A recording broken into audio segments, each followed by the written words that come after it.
17 सितंबर 1950 गुजरात के मेहसाणा जिले के वडनगर में एक शख्स जो जन्मा, वो कैसे 70 के दशक में संघ का प्रचारक बना, 80 के दशक में बीजेपी में शामिल हुआ और आज लगातार तीसरी बार बतौर प्रधानमंत्री वो शपथ लेने वाले हैं। करीब सवा घंटे बाद प्रधानमंत्री पद की शपथ लेंगे नरेंद्र मोदी और ये तस्वीरें आपको हम दिखा रहे हैं राष्ट्रपति भवन की, जहां पर एस जयशंकर आपको दिखाई दे रहे हैं। लोगों से वो मिलजुल रहे हैं और माना यह जा रहा है कि विदेश मंत्री के तौर पर कंटिन्यूएशन उनकी कम से कम मिनिस्ट्री में रहेगा। कुल मिलाकर जो बड़ी बातें इस पूरे मंत्रालय की है उसमें सबसे मुख्य बात यही है कि कैबिनेट कमेटी ऑन सिक्योरिटी और उसमें जो मंत्रालय शामिल रहते हैं, जो बड़े बड़े मंत्रालय हैं, उसमें अभी तक की मिली जानकारी के मुताबिक चाहे वो गृह मंत्री अमित शाह हो, राजनाथ सिंह हो, इन सबको वहां पर कंटिन्यूटी एक रखी जाएगी और बड़े चेहरे जो पिछले मंत्रिमंडल में थे वो एक कंटिन्यूटी में इस मंत्रिमंडल में भी प्रधानमंत्री के साथ शपथ लेते हुए दिखाई देंगे। आज जेपी नड्डा बीजेपी अध्यक्ष भी मंत्री बन रहे हैं, हमारी सहयोगी श्वेता वहां पर पहुंच गई हैं और आज जो वहां पर तैयारियां चल रही है वो भी दिखाइए और साथ ही जो सबसे बड़ा टेक अवे है वो यही है कि जो बड़े मंत्री थे, जो बड़े चेहरे थे वो कंटिन्यूटी में दिख रहे हैं। इसी के साथ कुछ नए कुछ पुराने को मौका मिल रहा है, तो 12 मंत्री जो है वो सहयोगी दलों के बनाए जा रहे हैं, ऐसी पार्टियों के भी जिनके एक मंत्री एक सिर्फ सांसद चुनकर आए हैं। जी, और सबसे पहले जो सहयोगी दल हैं उन्हीं के जो प्रतिनिधि हैं वो सब आपको इस समय मंच पर जाते हुए दिख जाएंगे।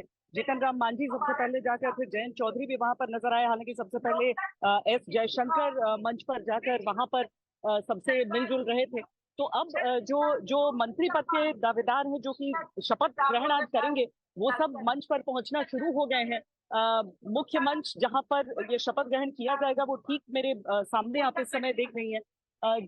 सारे जो गणमान्य व्यक्ति हैं वो इस हिस्से में अंजना इस समय, और राष्ट्रपति भवन में क्योंकि जितने भी लोग हैं वो आपको पीछे के हिस्से में भी अभी दिख जाएंगे। राष्ट्रपति भवन का फोरकोर्ट का ये हिस्सा जहां पर आमतौर पर किसी भी समारोह के समय हम अंगरक्षकों के साथ की तस्वीरें राष्ट्रपति की देखते हैं, और अब आप देखेंगे कि जो राष्ट्रपति अंगरक्षक हैं वो भी बाहर की तरफ अपने जो समर सेरेमोनियल्स उनके रहते हैं उसमें तैयार होकर अपने स्टाफ को लेकर, अपने निशान को लेकर वो आगे की तरफ यहाँ पर बढ़ रहे हैं और सामने अपना स्थान वो लेंगे। राष्ट्रपति के आने से पहले जो परंपरागत चीजें हैं जो होती हैं यहाँ पर, वो सब आप यहाँ पर इस समय देख सकती हैं। तो ये तैयारियां तो जैसे ही ये तय हुआ था कि शपथ ग्रहण होगा 8 या 9 तारीख को, तब से 4 तारीख से बंद कर दिया गया था इस पूरे इलाके को। और अब आप यहाँ पर हर तरफ, यहाँ पर अभी कुछ देर पहले सम्राट चौधरी आए थे, बिहार के उप मुख्यमंत्री, आप मेरे पीछे देख सकते हैं, उनकी पगड़ी से ही उनकी पहचान है। साथ में दूसरे उप मुख्यमंत्री विजय कुमार सिन्हा भी उनके साथ नजर आ रहे हैं। मुख्यमंत्रियों के लिए सामने की ये 4 कुर्सियां जो हैं वो चिन्हित हैं। अभी तक मुख्यमंत्रियों में कोई चेहरा वैसा नहीं दिखा है, लेकिन बाकी सब यहाँ पर पहुंचे हैं। साथ में आप जो शपथ ग्रहण के लिए जितने भी लोग हैं वो सब आपको दूसरे हिस्से में, उस हिस्से में दिखेंगे। तो हर तरफ संजय मयूख भी हमारे साथ हमें इस समय दिख रहे हैं। नमस्ते जी। तो देखिए वो भी माहौल है सबको तो सब यहाँ पहुंच रहे हैं। सबको जो बीजेपी के जो तमाम कार्यकर्ता हैं, जो पदाधिकारी हैं, वो सब यहाँ पर इस हिस्से में यही कोशिश कर रहे हैं कि लोगों को उनकी जगहों पर लाया जाए, उनकी जगहों पर बिठाया जाए। और साथ में जो तैयारी है, जैसे अभी तक आपने अंगरक्षकों को बाहर निकलते हुए देखा, लेकिन अब वापस की तरफ वो अपनी जगह पर जा रहे हैं। तो समारोह से पहले किसी भी तरह की तैयारियों में कोई गुंजाइश न रह जाए, उसकी तस्वीरें हम यहाँ पर देख रहे हैं। और देश के अलग अलग हिस्सों से विशेष अतिथि और जो शपथ ग्रहण के लिए जो लोग हैं वो सब यहाँ दिख रहे हैं। अजरा, जैसे जैसे और तस्वीरें हमें दिखती जाएंगी हम आपके लिए लेकर आते रहेंगे। बिल्कुल, ऊंचा आसमान में लहराता तिरंगा हिंदुस्तान का, और भारत अपनी पूरे राजनीतिक इतिहास में अगर आप देखें तो यहां से एक नए भविष्य की शुरुआत हो रही है। नरेंद्र मोदी को बतौर एनडीए का मुखिया देश ने तीसरा मौका दिया है और वो एक नया इतिहास रचने के कगार पर है। आपको बता दें कि आज इस समारोह में खास बात जो प्रधानमंत्री का टच रहता है, क्योंकि आपने राम मंदिर में भी देखा होगा श्रमिकों को बुलाया गया था। कुल 105 श्रमिकों को न्योता दिया गया है आज के शपथ ग्रहण समारोह में।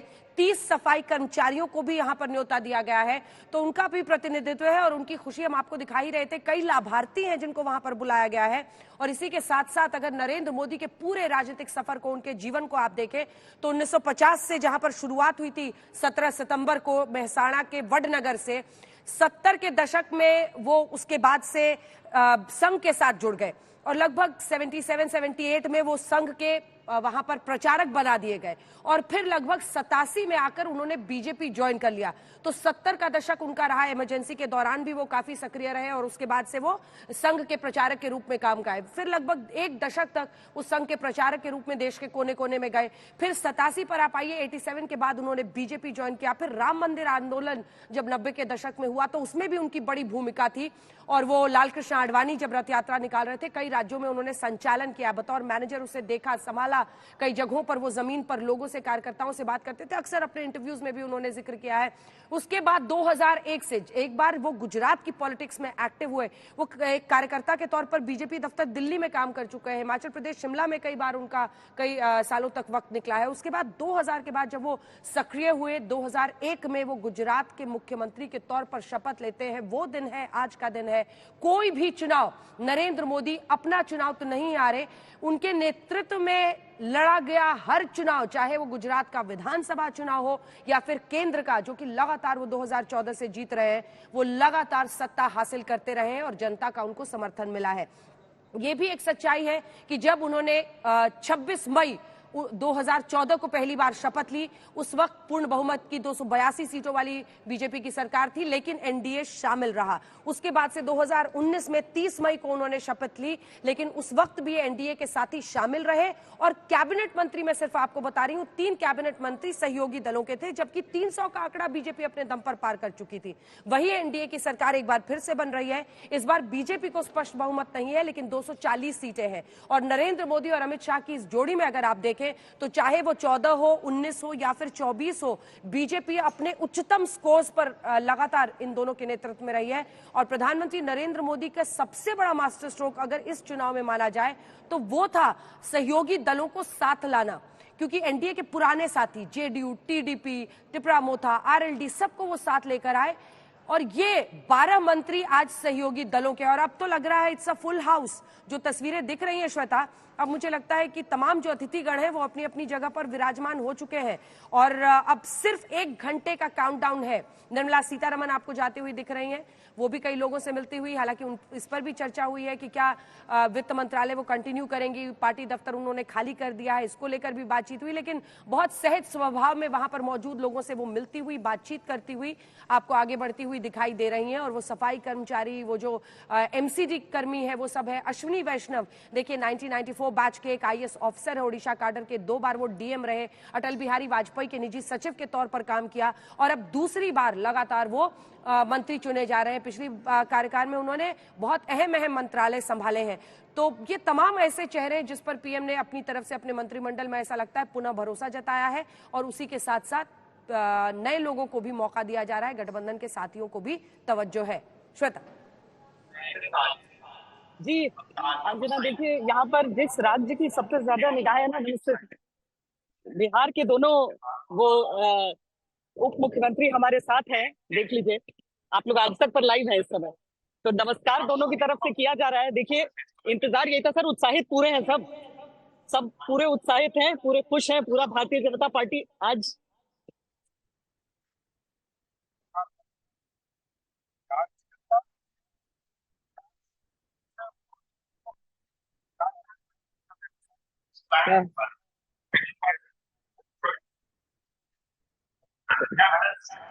तो देखिए सब एक एक करके सब यहाँ पर पहुंच रहे हैं। जैसा मैंने कहा, ये 4 सामने के जो रोज हैं ये चिन्हित हैं। ऑडियो तो नहीं आ रहा, लेकिन एक सवाल आज उनसे जरूर बनता है कि अपना ये जो भगवा मुरैठा है उनका, उन्होंने ठीक से बांधा है कि नहीं बांधा है। अब ये देखिए यहाँ पर राजीव रंजन जी बैठे, वो भी मुस्कुरा रहे हैं इस बात पर, लेकिन उनका जब जब सम्राट चौधरी का चेहरा दिखता है तो ये बात हमेशा आती है, उन्होंने कहा था तभी उतारूंगा जब अपने दम पर बीजेपी सत्ता, लेकिन अब वो बहुत पुरानी बात हो गई है और अब तो गठबंधन का साथ ऐसा लगता है कि ये गांठ काफी दिनों तक अब चलता रहेगा अगर सत्ता चलनी है दिल्ली में और बिहार में। अब तो उन्होंने खुद अपनी तरफ से भी कह ही दिया था इस बात को, और अब ये कह दिया है, सम्राट चौधरी की तरफ से ही कहा गया कि 2025 में नीतीश कुमार के नेतृत्व में ही हम चुनाव लड़ने वाले हैं। तो ये सारी चीजें तो अब देखिए, राजनीति में स्थायी दुश्मन न होने की बात जो कही जाती है, ये मुझे लगता है कि अनुभव के साथ ही आती है। शुरुआत में आप भले ही इस तरह की चीजें बोल देते हैं, लेकिन आपको बाद में धीरे धीरे समझ में आता है कि आपको ध्यान देना चाहिए इन सारी चीजों का। अंजना, बहुत अलग अलग क्षेत्रों से लोगों को यहाँ पर बुलाया गया है, और यहाँ दीपा मलिक भी आपको ध्यान दूंगी। दीपा मलिक जी भी सबसे पहले यहाँ पर आकर विराज जी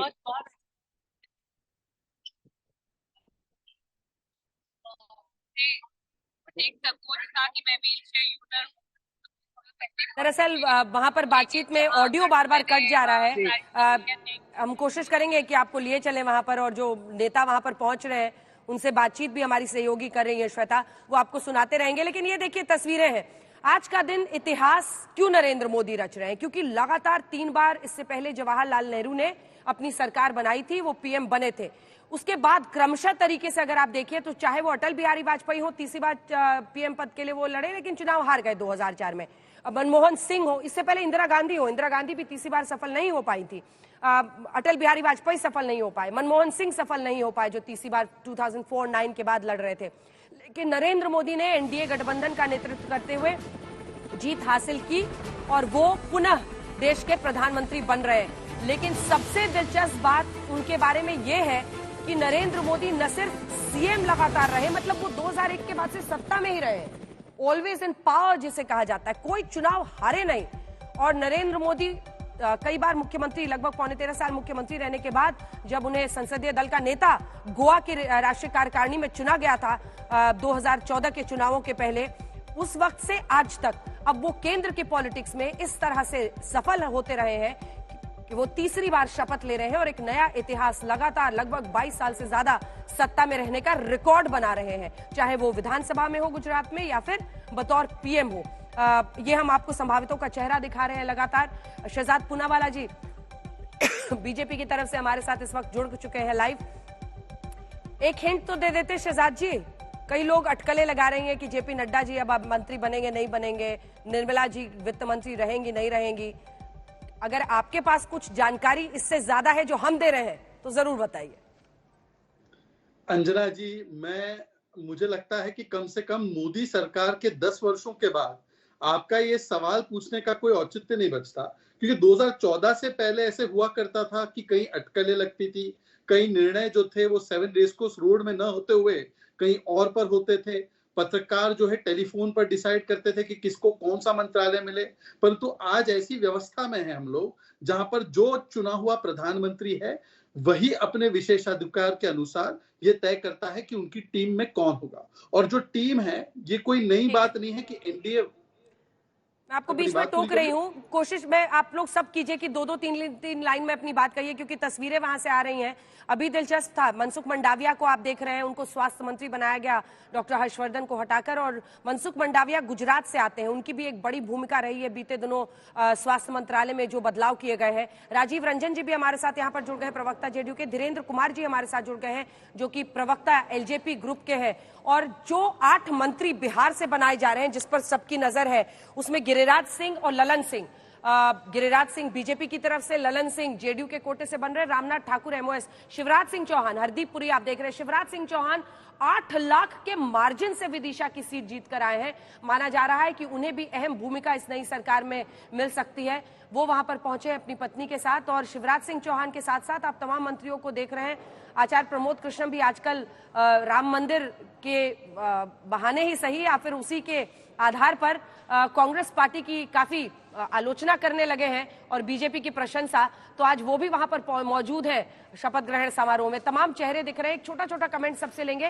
राजीव रंजन जी और धीरेन्द्र कुमार जी के अलावा हमारे साथ जुड़ रहे राजेश गुप्ता जो कि आम आदमी पार्टी का पक्ष रखेंगे, विधायक भी है, नवल किशोर जी आरजेडी का पक्ष, सुनील सिंह यादव एसपी का पक्ष रखेंगे, और शहजाद जी हमारे साथ जुड़े हुए हैं। सबसे मैं रिक्वेस्ट कर रही हूँ प्लीज छोटा छोटा कमेंट कीजिएगा क्योंकि लाइव तस्वीरें आ रही हैं, हमारा ज्यादा फोकस वहां पर है। राजीव जी, ललन सिंह और रामनाथ ठाकुर, हम माने कि यही जो मतलब एक ऐसा लग रहा है कि आप लोग एक साथ मिलकर मतलब ज्यादा बार्गेनिंग करते हुए नहीं दिखाई दे रहे हैं, क्योंकि 2 ही नाम टीडीपी की भी तरफ से आए हैं। क्या हम माने यही भाव रहेगा 5 साल? देखिए, कैबिनेट का गठन प्रधानमंत्री जी का विशेषाधिकार है। हाँ। और हमें गर्व है कि हम इस कैबिनेट के हिस्सा हैं, इसलिए कि ये बेहद ऐतिहासिक क्षण है, एक रोमांचक कालखंड। ये 10 वर्ष शामिल होंगे, इसमें जो देश की अपेक्षाएं हैं उनको पूरा करने का इस कोalition गवर्नमेंट के पास दम हो। और निसंदेह प्रधानमंत्री नरेंद्र मोदी जी ने पिछले 10 वर्षों में ये साबित किया है कि उनके कंधों पर जब भी कोई जिम्मेदारी सौंपी गई है, उन्होंने बखूबी उसका निर्वहन किया। ठीक है, ये तस्वीरें भी एक बार बीच बीच में टोक के आप लोगों को मैंने इसीलिए कहा है कि 2-2, 3-3 लाइन में अपनी अपनी बात कीजिएगा। मैं आ रही हूं धीरेन जी, उससे पहले ये तस्वीरें देखिए, यहाँ पर जितेंद्र प्रसाद को इस बार मौका मिल रहा है और जो 9 मंत्री उत्तर प्रदेश से लाए जा रहे हैं, उनमें से एक उनका भी नाम है, पीलीभीत से वो जीत कर आए हैं। जल्दी से एक कमेंट आपका। चिराग जी तो आज मतलब रोशन दिए की तरह, मतलब उन्होंने तो मौसम विभाग का जो कार्यभार संभाला है उसमें बहुत सफल हुए हैं 100% स्ट्राइक रेट के साथ, और आज वो पहली बार मंत्री पद की शपथ ले रहे हैं। उनके लिए बहुत नौशाबे होगा, क्योंकि उनके पिता लगातार, चाहे यूपीए हो, एनडीए हो, उसमें वो मंत्री रहे। धीरेन जी, हमारे नेता आदरणीय चिराग पासवान जी, अंजना जी, हमारी पार्टी ने समर्थन के से ज्यादा बड़ा समर्पण आपको दिखा होगा। हमारे पार्टी के नेता हमारे, और यही करीब कमोबेश एनडीए के सभी नेताओं में समर्थन के साथ समर्पण जुड़ा हुआ है। तो ये बहुत मजबूत गठबंधन है। और तीसरी बार ये जो बनने जा रहा है, अगर नेहरू जी से इसका कंपेरिजन करते हैं तो मैं बिल्कुल इससे सहमत नहीं हूँ। उस समय के समय में विपक्ष इस तरह का नहीं था। आज लोकतंत्र जितना मजबूत हुआ है उसके हिसाब से देखिए, तीसरी बार आना ये बहुत बड़े गौरव की बात है। लेकिन इसी के साथ इस मैंडेट में विपक्ष को भी एक मजबूती दी है जनता ने अपने वोट से। उन्होंने वोट किया है कि एक मजबूत विपक्ष देश को जरूर मिलना चाहिए। सबसे पहले मैं सुनील सिंह यादव साहब आपके पास आना चाहती हूं, क्योंकि 37 सांसदों के साथ यूपी में जनता ने कहा है हमें एक मजबूत विपक्ष चाहिए।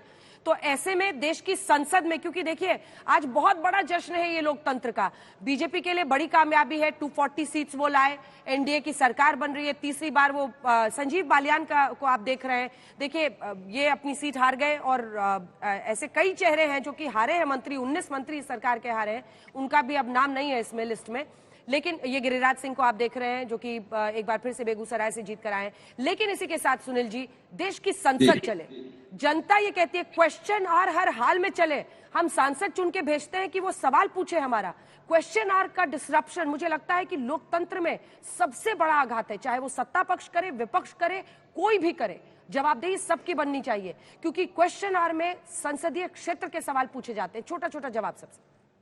देखिए अंजना जी, क्योंकि नई सरकार बन रही है, हम सरकार को बधाई देंगे। और जो उत्तर प्रदेश से समाजवादी पार्टी के पक्ष में जनादेश आया है वो तो बीजेपी के खिलाफ आया, लेकिन जो देश में मिला करके आया वो हम लोग विपक्ष में हैं। हम आपके कार्यक्रम के माध्यम से ये बात कह सकते हैं, सरकार जितनी ईमानदारी से काम करेगी उससे ज्यादा ईमानदारी से विपक्ष की भूमिका निभाएगा। गरीब की, कमजोर की, किसी पर अन्याय होगा, अत्याचार होगा, कहीं भ्रष्टाचार होगा, कहीं भेदभाव होगा, तो हम सरकार को नकेल डाल करके कम से कम उस काम से रोकेंगे। और लोकतंत्र में जो परंपरा रही है, विपक्ष भी सरकार का आईना होता है, तो हम सरकार को आईना दिखाते रहेंगे। ठीक है, आप देख रहे हैं एक एक करके तमाम चेहरे जो आ रहे हैं। कुछ ही देर कैलाश विद्यार्थी वहां दिख रहे हैं, गजेंद्र सिंह शेखावत भी वहां पर दिखाई दे रहे थे। कुछ और लोग, अगर आप धर्मेंद्र प्रधान को आप देख रहे हैं, ओडिशा से एक चेहरे, अब इनके चेहरे के आने के बाद चर्चा ये छिड़ गई है कि ओडिशा का मुख्यमंत्री कौन बनेगा, क्योंकि अब तो तय हो गया है कि ये मंत्रिमंडल में शामिल हो रहे हैं। अभी तक की मिली जानकारी के मुताबिक